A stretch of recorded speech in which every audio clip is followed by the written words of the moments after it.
നമ്മൾ റിയാക്ഷൻ ചെയ്യാൻ പോകുന്നത് പള്ളിച്ചട്ടമ്പി മൂവിയുടെ ഒഫീഷ്യൽ ട്രെയിലറാണ്. നമുക്കറിയാം ടോവിനോ, കയ ഡു ലോഹർ ഇവരാണ് ഈ പടത്തിലുള്ളത്. നമ്മൾ ഇതിനകത്ത് ബ്യൂട്ടിഫുൾ ആയിട്ടുള്ള സോങ് ഒക്കെ വിറ്റ്നസ് ചെയ്തിട്ടുണ്ടായിരുന്നു. ഭയങ്കര അടിപൊളി സോങ് ആണ്. നമുക്കറിയാം ഡിജോ ജോസ് ആന്റണിയുടെ പടം കൂടിയാണത്. നമുക്കറിയാം അപ്പൊ ആളുടെ റേഞ്ച് ഓൾറെഡി നമ്മൾ വിറ്റ്നസ് പല പല മൂവീസിലായിട്ട് ചെയ്തിട്ടുള്ളതാണ്.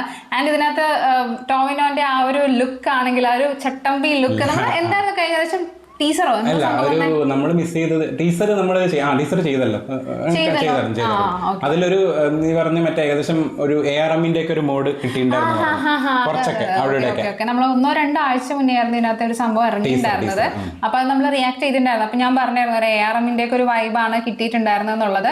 പിന്നെ പേര് സൂചിപ്പിക്കുന്ന പോലെ തന്നെ ഒരു പള്ളിച്ചട്ടമ്പി, നമ്മളൊരു ചേർച്ച്, അതിനോട് അനുബന്ധിച്ചിട്ടുള്ള കുറേയധികം സംഭവങ്ങൾ ഒക്കെയാണ് നമ്മൾ അതിനകത്ത് കണ്ടത്. പിന്നെ ഇതിനകത്ത് റൈറ്ററുടെ പേര് ഞാൻ കണ്ടത് സുരേഷ് ബാബു എന്നാണ്. ഞാൻ ഉദ്ദേശിക്കുന്ന സുരേഷ് ബാബു അത് തന്നെയാണെങ്കിൽ ആളുടെ അത്യാവശ്യം നല്ല റൈറ്റിംഗ് ഉള്ളതാണ്. അത് പൊതുവെ ആള് റൈറ്ററായിട്ട് വരുമ്പോൾ നല്ല ഡയറക്ടർ വരുമ്പോൾ മാത്രമേ പടം ഹിറ്റ് ആവാറുള്ളൂ. നമ്മളെ ഷിക്കാർ മൂവിയിൽ അതിൻ്റെ റൈറ്റർ സുരേഷ് ബാബു എന്ന് തോന്നുന്നു. എൻ്റെ ഒരു ഓർമ്മ ആ റൈറ്റർ തന്നെയാണോ ഇതെന്ന് എനിക്കറിയില്ല. എനിക്ക് തോന്നുന്നു അദ്ദേഹം ആണെന്നുണ്ടെങ്കിൽ എന്തായാലും നല്ലൊരു കണ്ടന്റ് ഉണ്ടാവും. കുറച്ച് സീരിയസ് ടോപ്പിക് ആയിരിക്കും, പക്ഷെ അതിനെ നന്നായിട്ട് മേക്ക് ചെയ്യുന്ന പോലെ ഇരിക്കും. ഡയറക്ടറുടെ കയ്യിലാണ് സാധനം ഉള്ളത്. അപ്പോൾ എന്തായാലും നമുക്ക് കണ്ടുവെക്കാം എന്താണെന്നുള്ളത്. റെഡി അല്ലേ? ആൻഡ് ജെയ്ക്സ് ബിജോ തന്നെയാണ് ഡിജോന്റെ ഫേവറേറ്റ് കോംബോ. തുടങ്ങിയാലോ?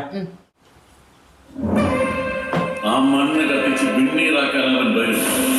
ഈ നാടിന്റെ ഞരമ്പുകൾ ഓരോന്നായി പൊട്ടിച്ചെറിയാൻ അവൻ വരും. ആ മണ്ണിന്റെ യഥാർത്ഥ വിടയോ സിദ്ധിക്കല്ലേ പറയണേ? എത്രയും പെട്ടെന്ന് ഈ ഭൂമിനകത്ത് ഏറ്റവും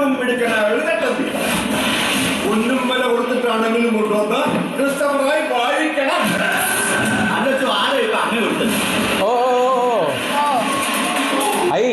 എന്റെ പൊന്നു ചട്ടമ്പി ചിരിച്ചൂടെ?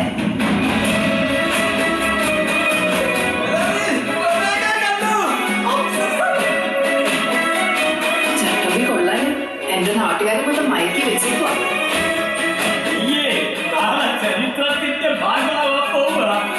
കുറെ ആൾക്കാരുണ്ടല്ലോ. മനുഷ്യരൊക്കെ എല്ലാത്തും ഒരുപോലെ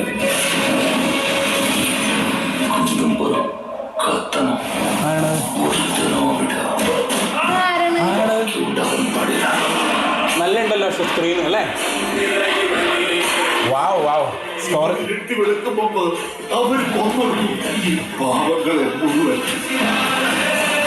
ബാബുരാജ് കുറെ കാലത്തിന് ശേഷമാണല്ലോ വരുന്നത് മാസില്.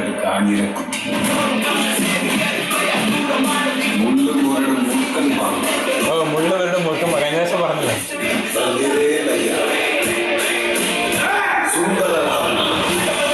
രസമുണ്ടല്ലോ ഇതൊക്കെ.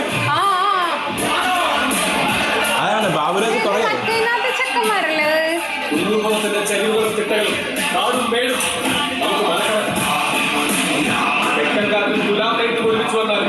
ഇവിടുത്തെ നടക്കൂട്ടങ്ങൾക്ക് ഉയിര് കൊണ്ട് താമസിക്കുന്ന മനുഷ്യരാണ്. അവരെ നേരിടാൻ നമ്മളായിരുന്നു ഈ മണ്ണാണ്. ഇത് ഞാൻ ഉദ്ദേശിച്ച ആൾ തന്നെയാണ് കേട്ടോ, സുരേഷ് ബാബു. ആ ഒരു സ്റ്റൈൽ ഉണ്ടപ്പോ അത് April 10, 2000 നമ്മുടെ ഹുഡൂസ് മീഡിയയിലെ ചെക്കനല്ലേ കണ്ടത്? ആണോ? ആരാമീനോ? അല്ല വേറെ ഉണ്ടായിരുന്നോ? മറ്റേത് എന്താ പറയാ കോമഡി പറയുന്നത് മറ്റേ ദുബായ്ക്കാരനെ പോലത്തെ ഉള്ളവരാണോ? അല്ല വേറൊരുത്തൻ. നിഹാല അല്ല ദുബായ്ക്കാരനാ, മറ്റേ വേറൊരുത്തനില്ലേ ഇത്തിരി സ്കിന്നി ആയിട്ടുള്ളത് ചെറുത്. ഇല്ലേ ഈ പടത്തിൽ കണ്ട പോലെ ഉണ്ടായിരുന്നു പല പല അങ്ങോട്ടും കൂടെ. കാരണം ഇതിനകത്ത് ഭയങ്കരമായിട്ട് ഒരു എന്താ പറയാ ലുക്ക് ഭയങ്കര വ്യത്യാസം എല്ലാവരുടെയും. ഒരു നാട്ടുകാരനെ പോലെ തോന്നുന്നുണ്ട്. പക്ഷെ നമ്മൾക്ക് അത്രയും അവരുടെ ആ ഒരു വീഡിയോ കണ്ട് അത്രയും പരിചയം ഉള്ളതുകൊണ്ടിട്ടാണ് പെട്ടെന്ന് റെക്കഗ്നൈസ് അങ്ങനെ ആള് തന്നെയാണ് തോന്നുന്നുണ്ട്. പിന്നെ എന്താ വെച്ചിട്ടുണ്ടെങ്കിൽ നമുക്കറിയാം ടോവിനോ ഒബ്വിയസ്ലി ആ ഒരു റോളില് നെയിൽ ചെയ്യാണ്. നമ്മൾ പടം കണ്ടില്ല, പക്ഷെ എന്തായാലും ആ റോള് ഭയങ്കരമായിട്ട് പോകുന്നുണ്ട്. പ്രത്യേകിച്ച് മാറി. അതായത് ARMന്റെ ആ ഒരു കഴിഞ്ഞ പ്രാവശ്യം ഒരു ഫീൽ ചെയ്തിട്ടുണ്ടായിരുന്നു, പക്ഷെ ഇപ്രാവശ്യം ഇല്ല. ഇപ്രാവശ്യം കറക്റ്റ് ഒരു ഡിഫറെന്റ് ഒരു പടം. And at the same time ആ ഒരു ക്യാരക്ടർ നമ്മളോട്ട് വന്നു. നമ്മൾ ഒരിക്കലും ഒരു ARMന്റെ ഒരു ഫീൽ അടിക്കണില്ല. ഞാൻ പറഞ്ഞില്ലേ മറ്റേ ഒരു സാധനം ചെറുതായിട്ട് അടിക്കുന്നില്ല, ഷിക്കാറിന്റെ ഒക്കെ ഒരു വൈബ് അടിക്കുന്നില്ല എവിടെ ഇല്ലേ? ഒരു ആ ഒരു കുന്നും പ്രദേശവും നാടും അങ്ങനെ ഒരു നമ്മുടെ നാട്ടിൽ കുറെ പഴയവിടാണ്. അപ്പൊ ഏകദേശം എനിക്ക് അങ്ങനെ ഒരു, അതായത് സുരേഷ് ബാബു എന്ന് പറഞ്ഞ റൈറ്റർ നമ്മൾ നോക്കിയല്ല, അപ്പോൾ എനിക്ക് അവിടെ ഒരു ചെറുതായിട്ട് അങ്ങനെ, അതായത് ആ ഒരു നാടും നാട്ടുകാരും ഭയങ്കര ഒരു കുറേ ക്യാരക്ടേഴ്സും ആ ആളുടെ പടത്തിൽ ഇതുപോലെ ഒരുപാട് ആൾക്കാരുണ്ടാവും, ഭയങ്കരമായിട്ട് ആൾക്കാരുണ്ടാവും. അതും ഭയങ്കര നാടൻ വൈബായിരിക്കും കൂടുതൽ കൊടുക്കുക. അത് ഇതിൻ്റെ അകത്ത് കുറേ തോന്നി. പിന്നെ എടുത്തു തോന്നിയെന്ന് പറയാം, ബാബുരാജേട്ടന് കുറേ കാലത്തിന് ശേഷം വന്നു മാസ് അവതാരത്തിൽ കുറച്ചും കൂടി കാണുന്നത്. അല്ല, ആള് കുറച്ചും കൂടി കോമഡി ഒക്കെ ചെയ്തുകൊണ്ട് നടക്കായിരുന്നില്ല. ഇപ്പൊ അടുത്ത് സീരിയസ് റോളൊക്കെ ചെയ്തിട്ടുണ്ട്, പക്ഷെ കുറച്ചും കൂടി അതായത് ഒരു സമയത്ത് ഫുൾ അങ്ങനത്തെ റോള് മാത്രമായിരുന്നു കിട്ടിയിട്ടുണ്ടായിരുന്നത്. അപ്പൊ അതിനകത്ത് ഒരു മോചനത്തിനാണ് തോന്നുന്നു കുറച്ചുകൂടി കോമഡി എടുത്തത്. പക്ഷെ കോമഡി എടുത്തപ്പോൾ കോമഡി തന്നെയാണ് വന്നോണ്ടിരിക്കുന്നത്. പക്ഷെ ഇപ്പൊ എഗെയിൻ മാറി. കോമഡി ഷിഫ്റ്റ് ചെയ്ത് കുറച്ച് സീരിയസ് റോളും ചെയ്തായിരുന്നു. നല്ല അത് ഭയങ്കര ഒരു ക്യാരക്ടർ റോൾ പോലത്തെ റോൾ ചെയ്ത് ഇപ്പൊ എനിക്ക് തോന്നുന്നു എഗെയിൻ ഇതിനകത്ത് കുറച്ചും കൂടി ഒരു ഫൈറ്റിനൊക്കെ വരുന്നുണ്ട് അല്ലെ.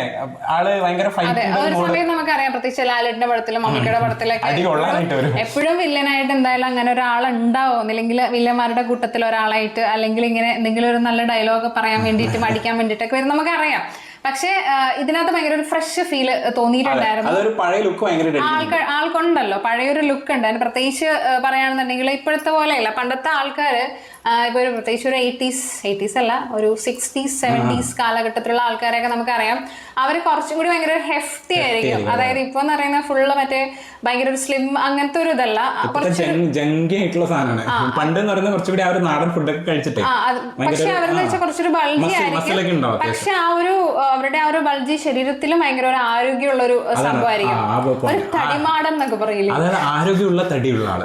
അല്ല, അതാ ഞാൻ പറഞ്ഞത്, കണ്ടല്ലോ നല്ല തടിമാടനാണെന്ന് പറയില്ലേ, അങ്ങനത്തെ ഒരു ആളുകളെ, അങ്ങനത്തെ ഒരു ഫീല് കറക്റ്റ് ആയിട്ട്. അത് ടോവിനോന്ന്, അത് കറക്റ്റ് ടോവിനോയ്ക്കുണ്ട്. അതായത് പ്രത്യേകിച്ച് ആ ഒരു മീശയൊക്കെ വെച്ച് വരുന്ന സമയത്ത് പൊക്കമൊക്കെ ഉള്ളത് കൊണ്ട്, ഈവൻ ദോ ടോവിനോക്ക് ഓവർ വയറില്ലാന്നുണ്ടെങ്കിൽ നമുക്ക് തോന്നുന്നുണ്ട് ഒരു ഭയങ്കര ഒരു ഹെഫ്റ്റി എല്ലാത്തിനും പോകുന്ന ഒരാളെന്ന് പറയില്ല, ഒരു ചട്ടമ്പി ലുക്കുള്ള ഒരു ലുക്ക് ഭയങ്കരമായിട്ട് അടിക്കുന്നുണ്ട്. ബാബുരാജ് ഓൾറെഡി അവിടുത്തെ ചട്ടമ്പിയാണോ, ഒരാളെ കൊണ്ടിരുന്ന പോലെയാണ് കാണിച്ചത്, നാട്ടുകാരനല്ല ഒരു ഈഗോ ഇഷ്യൂ. പിന്നെ ആ പോലീസുകാരനാണെങ്കിൽ നല്ല നമ്മളത് ആരാണെന്ന് നോക്കി പോകുന്ന രീതിയിലായിരുന്നു ഉണ്ടായിരുന്നത്. ഞാൻ കഴിഞ്ഞ പ്രാവശ്യം സൗണ്ട് മാത്രമേ കേട്ടുള്ളൂ. അപ്പൊ ഞാൻ സുദേവ് നായരാണ് ഇനി വരുന്നത് ഡൗട്ട് ഉണ്ടായിരുന്നു.